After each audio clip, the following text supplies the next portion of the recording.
Welcome to Season 5 of The Breakdown, the official podcast of the Breakaway Roping Journal and calfroping.com. This season, we're diving into both the breakaway and calf roping like never before, bringing you the personalities, successes, and horses that make these events great. You can expect training tips from the top ropers, stories from the road, and industry news that goes beyond the numbers. I'm Hannah Wheeler, your calf roping host. And I'm Blake Ramsey, your breakaway host. And this is The Breakdown. Hey everyone, welcome back to another episode of the Tie Down Breakdown. I'm your host, Hannah Mann. If you've been a calf roping fan for long, you've followed Shad Mayfield's career. And you also know that it's been odd not seeing him in the top 15 this year. As most people know, Shad had his first of 2 hip surgeries right after the 2025 NFR last year. He made a comeback in June of this year, but it's taken him a little bit to kind of get back in the groove of things. He spent the past month trying to trust his own body again, and by his own admission, he was about a week away from going home for the year and getting things right. That was until he won Salinas this past weekend. He and his mare Tootsie Pop made a comeback from 11th high call in the short go, and 40 years after his dad Sylvester won the same rodeo, he took home the Salinas win. He banked more than $28,000 last week and jumped from outside the top 50 to 33rd in the world. Similar to my other episode this week with Justin Moss, I didn't intend for this call to be a podcast, but it had been so long since we got an update from Shad, I figured you guys would want an update on what's going on in the money man's world. He gets super real about the mental side of calf roping and the struggles he's faced, the strained quad at his first rodeo back, turning out of rodeos he had the opportunity to win, and the roping school full of kids that finally took his mind off of his body. We get into having Des in his corner, why Tootsie Pop is the best horse for a setup like Salinas, and what it feels like to chase the top 15 from behind, which is a place he hasn't been in since his rookie year. Although this podcast episode is under 20 minutes, this is probably one of my favorite episodes I've recorded in a while. Shad is just so raw and real about things the outside world doesn't get to see, and I'm glad we get to bring it to you. Let's get into the episode.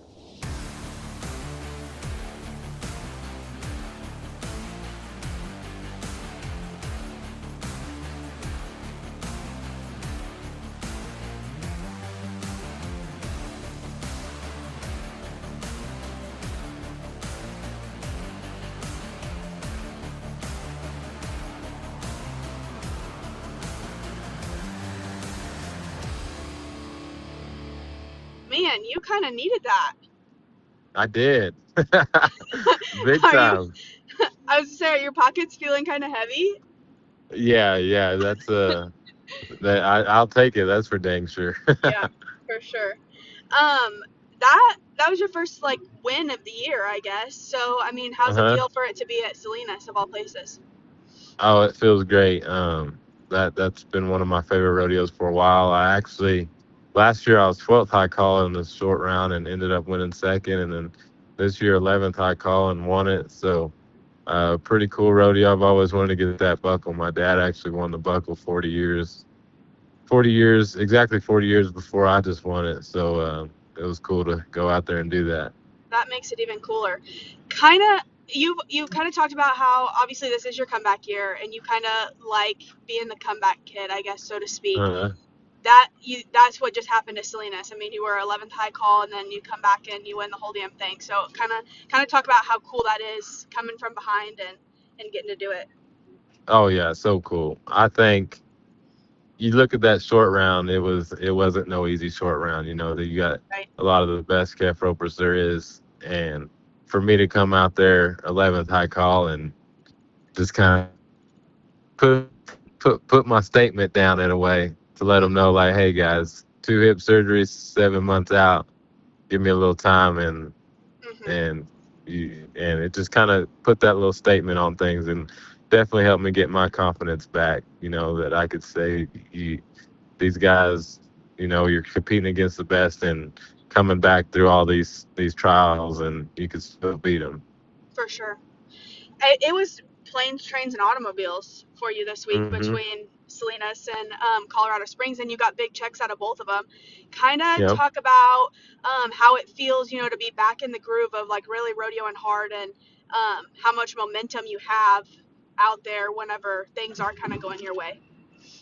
Yeah, so it was a crazy busy week. I roped at Colorado Springs Thursday and Friday, and got on a charter plane to Salinas and chartered back to Colorado Springs for the short round, and chartered back for Salinas for the short round, and chartered back to Colorado Springs to drive to Deadwood. But, I've been going pretty hard since I've cracked out around Reno. But really, it's been kind of a trial, trying to get my body back and really my confidence. Because before this week, honestly, this was my last week, and I was thinking about hanging it up for the summer and going home and getting right. It's not that my body wasn't right. It's just mentally I wasn't really trusting my body and everything. Like whenever I first cracked out, like I went to Lehigh, Utah, and I remember back in the box, and like I was never been through anything like this. Like I didn't want to nod my head just because I was just scared of hurting myself or anything like that. And then I go to Reno and or actually at right there at Pecos, I actually had strained my quad right at my right hip, first rodeo back. So right there at Reno, I was dealing with that, and I could have won Reno, but I couldn't tie without my knee on because that quad was hurting so bad. And so then I took a few days. I turned out of the Panoka and the Canadian rodeos, got my quad back feeling right. Went and practiced, and like when I went and practiced, like I was trying to make myself tie on the ground, and it just wasn't happening. Like it's a trial, and then going into the 4th of July, I couldn't get no momentum just because I didn't have confidence. I felt good, but just my body hadn't loosened up yet and got back into roping shape. And the 4th of July wasn't good. Leading on the next week, going into Calgary, I didn't even win a penny at Calgary. And so that's when I kind of said, I got Salinas, Colorado Springs, and Utah week. I said, I'm going to give it through that week and see how things are going. And I actually had a roping school right after Calgary for 2 days. We had 20 kids show up, and I tied for 2 days with those kids. Just every time when they were tying and I was helping them, I was tying. And Dez was with me, and he was sitting there watching me tie, and he's like looking at me. He's like, "You see how good that looks?" Like it felt like things had kind of started coming together right there, and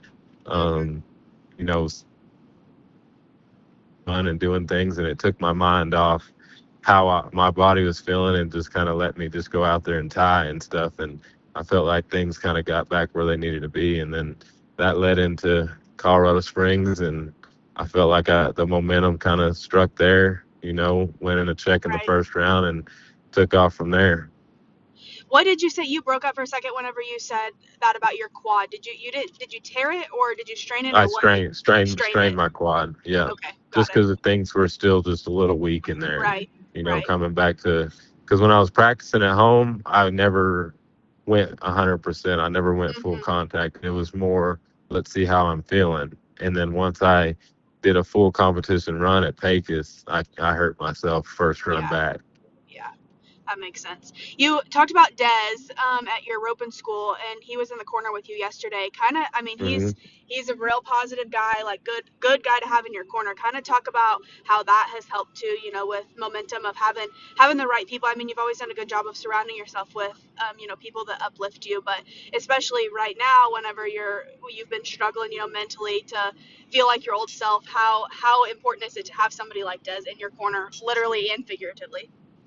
Oh yeah, Dez came out and right around St. Paul to come out and help me. I felt like he's been around me. He's gone to the NFR with me, and for me, I needed someone that was kind of going to push me and knows how I rope, but knows everything's going on around me. And he stepped up. He's helped me a lot, roping school, and just kind of having someone in your corner out here helps a lot. Someone having your back and also sees things that you're not seeing with your roping or tying or anything like that. So he's been a big influence on that, and just like he hopped on the plane with me to go to Salinas yesterday to help me there and stuff. So it's definitely helped me a lot in getting my confidence back and everything. Walk me through your runs at Salinas. First round, I won third in the first round. KF, I was 9-6. I felt like that was the run that really set apart everything for me and showed like, hey, like you're back. Like that was it. Like I crossed and tied good. I didn't tie with my knee on the ground. I felt loose. Everything. And then the second round, I didn't have a very. I had honestly probably. I had the calf that Corey Solomon come back in the short round on. I brought that calf in, and she was no good. She kicked every single time she's been ran, and I knew I just needed to go and get by that calf, and I did. I was 11 on that calf, and coming into the short round, I knew that it could be anyone's game because Salinas is a little different short round. You got to let the calves out, and like I said last year, I was 12th in 1 second, so I knew anything could happen. And Haven, he had a pretty good lead right there, but I said my goal is to come out here and set the pressure on these guys because it's so tight. You've seen the gap of the short round, like everyone was all so close right there. So I knew that anything could happen. All I could do is go out here and make the best run I can, and see what the rest of the field can do. Tootsie Pop. Yeah, that run. I mean, my plan was to max the barrier out and rope out in front of me like I know how, and it all went great. Taking a quick break to jump in here and tell you guys a little bit about roping.com. With a roping.com membership, you can get unlimited access to roping.com's comprehensive tie-down, breakaway, and team roping video library and learn from world champions Caleb Schmidt and Shad Mayfield, as well as top trainers Logan Harkey and Justin Moss. Plus, you can binge hundreds of hours of live and archived ropings, including the Cinch Timed Event Championship and the Patriot events, the legendary Spicer Grip and Mo Better ropings, and more. Now, let's get back into the episode. Tootsie Pop looked like she felt real good yesterday. Kind of talk about how riding her gives you an advantage at a place like Salinas. Yeah, she's the best horse for Salinas. I mean, we've seen it last year, and she just traps cattle. So, she wasn't loving getting on the left side of the box. She was a little fresh. She had a mid-road since Reno. Yeah. But she just traps those cattle so good because wherever she goes, she's gonna get right behind them. She's not gonna get on the left side or the calf or the right side. With the way you come out the left side, you want a horse that's gonna square up with the calf, and that's what she does so good because all 3 runs she gave me right there were just phenomenal setups. Actually the last 6 runs she's given me at Salinas over the past 2 years, have been literally in the same spot in the same go. So that's just, and she has so much speed across the line that she could catch those calves so fast. So she, that's definitely her favorite setup is being there at Salinas. How does it feel to be back on the Pops? It feels great. I feel like they're working better than they have in a long time. Lollipop, she feels great. That's who I rode at Colorado Springs, and will ride majority this year. And Tootsie Pop as well. The reason I had to get off of her just for a little bit because she had a little injury at Reno, but nothing major. She came back good and feels good again. That was her first one back since Reno was Salinas. So I feel like they're 2 amazing horses, and I got a lot of trust in them. For sure. Yeah, giving them this winter off probably helped a little bit too for them, mentally and physically. For sure. Yeah, to come back fresh-legged, that always helps as well. Yeah, definitely. So you've got momentum on your side now. Do you have any sort of specific plan going into these next couple weeks? Win as much money as I can. Yeah. Yeah, I didn't get in places like Cheyenne or Salt Lake, so I'm going a few other little things. But there's a lot of money to be won this week between Deadwood.